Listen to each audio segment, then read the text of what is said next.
নমস্কার, আমি মিঠু। শুরু করছি নজরে রাজ্য। খসড়া ভোটার প্রকাশের 24 ঘন্টার মধ্যে বৃহস্পতিবার থেকে শুনানির নোটিশ পাঠানো শুরু করল নির্বাচন কমিশন। আপাতত প্রথম পর্যায়ে 2002 এর তালিকায় যাদের বাবা মা বা ঠাকুরদা ঠাকুরমার নাম পাওয়া যায়নি তাদেরই নোটিশ দেয়া হচ্ছে।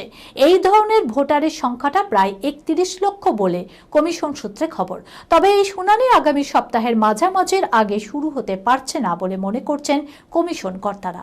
আগের দিন রাজ্যের মুখ্য নির্বাচন আধিকারিক মনোজ আগরওয়াল জানিয়ে দিয়েছেন, তালিকায় নাম থাকা যে ভোটারের নাম জমা দেয়া তথ্য বা নথি নিয়ে সংশয় রয়েছে তাদের শুনানিতে ডাকা হবে।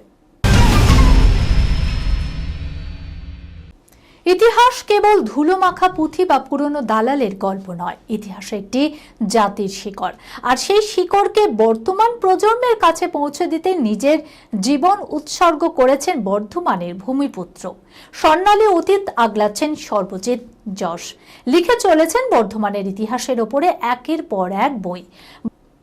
বর্ধমানের রাজকীয় ঐতিহ্য, স্থাপত্য থেকে শুরু করে সাধারণ মানুষের জীবনযাপন সমস্ত কিছুই যেন তার হাতের তালুতে, পেশা নয় বরং ইতিহাসকে নেশা হিসেবে গ্রহণ করেছেন তিনি।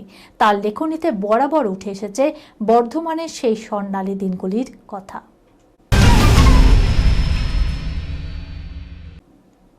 প্রেমের ফাঁদে পড়ে রীতিমতো কাটা ফুটল অঙ্কুশ হাজরার। ভাবছেন তো এমনটা ঘটলো কিভাবে?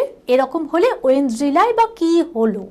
এসব রিয়েল লাইফের কোনো ঘটনা নয়, এ হলো রিল লাইফের ঘটনা। কথা হচ্ছে অঙ্কুশের।